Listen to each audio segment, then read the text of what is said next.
पाहतोय की शास्ती माफी दिलेली आहे 90%.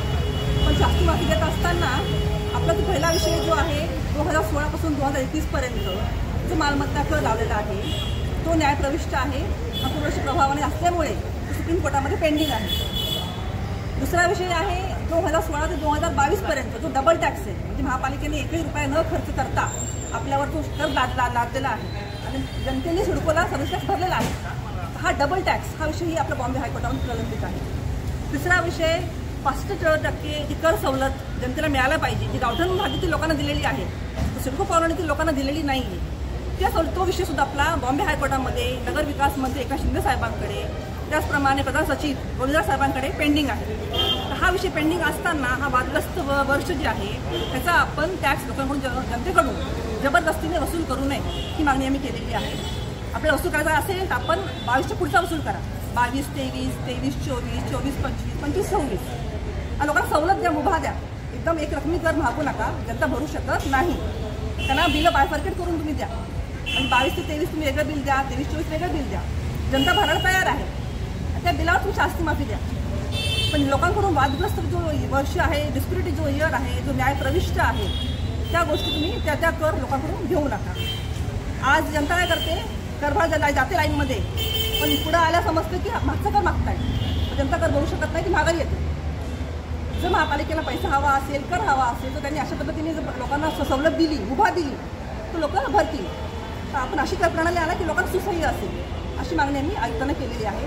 त्याचबरोबर आपण जी कर सवलत, जी शास्ती माफी 90% दिलेली आहे 15 ऑगस्टपर्यंत, तर 15 ऑगस्टपर्यंत लोकांना भरणं शक्य नाही आहे. लोकांचे पगार होतात 1 ते 10च्या मध्ये, त्याच्या पुढे तुम्हाला भरणं शक्य नाही आहे. तुम्ही तो मुदतसुद्धा 15 नोव्हेंबरपर्यंत वाढवावी, जेणेकरून लोक भरतील आणि टप्प्याटप्प्याने भरतील. एकदम भरू शकत नाही. जनता सामान्य आहे. आपण आधी जिजरा कर लादलेला आहे.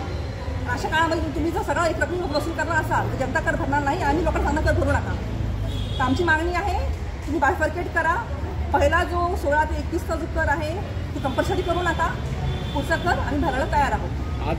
आज लाखो मालमत्ताधारक मॅडम तुमच्या एका निर्णायकाची वाट बघतायत, कारण की तुम्ही जो स्टंट घेतल्यानंतर संपूर्ण महानगरपालिका क्षेत्रामध्ये तुमच्या या कार्याचं एक कौतुक केलं जात होतं. आता भारतीय जनता पार्टीने देखील शास्ती माफ व्हावी त्यासाठी इथं आंदोलन केलं होतं काही दिवसापूर्वी आणि ते लगेचच 90% शास्ती देखील माफ झाली होती. तुम्ही करदात्यांना काय आव्हान कराल, काय सांगाल त्यांना? हे बघा, आम्ही इतर लोकांसारखी स्टंटबाजी करत नाहीये. सामदाने स्टंट केले. खरं तर शास्ती माफीचा निर्णय किंवा अधिकार फक्त आयुक्तांनाच आहेत. कुठे सुद्धा त्यांना शासनाकडे याची गरज नव्हती. स्वतः प्रधान सचिवांनी सांगितलेलं आहे की अधिकार तुमचे आहेत, तुम्हाला आमच्या आदेशाची गरज सुद्धा नाही आहे, तर तुम्ही काय निर्णय घेत नाही, स्पष्ट भाषेत बोललेले आहेत.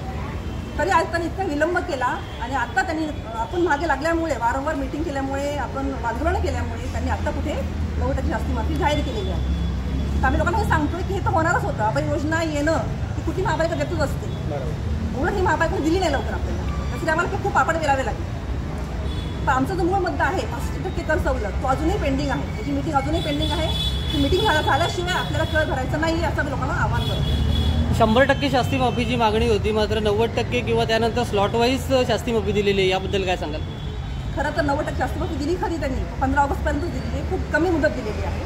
तर आमची हीच मागणी आहे की आपण ही शास्ती माफी 90% शास्ती माफी 15 नोव्हेंबरपर्यंत करावी, जेणेकरून प्रत्येक वर्षी लोक कर भरत जातील, हळूहळू कर भरतील. एक आठवड्याभरापूर्वी आयुक्त साहेबांनी जसं शास्ती माफीचा 90% शास्ती माफीचा निर्णय जाहीर केला, त्याच्या अगोदर जी राजकीय स्टंटबाजी झाली तशी स्टंटबाजी काय करायला आम्ही आलो नाही, ना मोर्चा घेऊन आलो आहे. आम्ही एक पत्र दिलं होतं की शास्ती माफीनंतर लोकांची जनभावना काय त्याचं विश्लेषण करण्यासाठी किंवा त्या गोष्टी घेऊन एक लेटर दिलं होतं आयुक्तांना की बाबा आमचं शिष्टमंडळ येईल आणि त्याच्यावर काय काय विषय आहेत, लोकांची जनभावना काय म्हणते, त्या अनुषंगाने आपल्यापर्यंत आम्ही चर्चा करण्यासाठी येणार आहोत. तर त्या अनुषंगाने आम्ही आज चर्चा करण्यासाठी आलो होतो.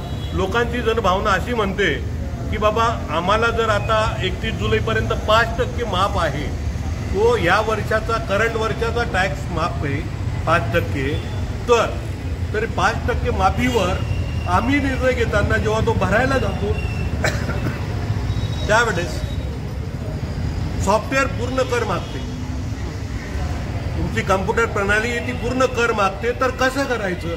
किंवा आम्हाला मागचा 22 पासून पुढचा कर भरायचा आहे, शास्ती माफ घ्यायची आहे, पण ते आम्हाला भरता येत नाही, कारण ती कर प्रणाली जी आहे कम्प्युटर कर प्रणाली ती ऍक्सेप्ट करत नाही. तर ही लोकांची जनबांधव घेऊन आम्ही आयुक्त साहेबांकडे गेलो की 16 ते 21चा न्याय प्रविष्ट आहे आणि 16 ते 22चा हा डबल टॅक्स आहे. तर आपण 16 ते 21चा जसं मागच्या वेळेस आपण अलग बायफर्केशन केलं होतं आणि पुढच्या प्रत्येक वर्षाचं अलग बायफर्केशन द्यावं, त्याची शास्ती द्यावी. म्हणजे लोकांना प्रत्येकाला ज्याला जो कर भरायचा असेल तो 22 पासूनचा पुढचा कर भरता येईल आणि जेणेकरून महापालिकेलाही पैसे मिळतील आणि जेणेकरून लोकांनाही ती सुविधा मिळेल अशी अपेक्षा होती आणि अशी लोकांची जनभावना होती. ती आम्ही जनभावना आयुक्तांकडे व्यक्त केली आणि आयुक्त साहेबांना सांगितलं की याच्यावर तुम्ही उद्यापर्यंत निर्णय द्यावा अशी आमची अपेक्षा आहे, जेणेकरून आम्हाला लोकांना उत्तर देता येईल की बा पुढे काय करायचं किंवा कोणता कर भरायचा, कोणता कर नाही भरायचा किंवा काय करायचं असं लोकांना आम्हाला सांगावं लागेल. पण न्यायप्रविष्ट आणि जे सुप्रीम कोर्टात आहे, हायकोर्टात आहे आणि राज्य शासनाच्या नगरविकास मंत्रालयाकडे सचिवांकडे ज्या गोष्टी प्रलंबित आहे त्या चर्चा झाल्या पाहिजे.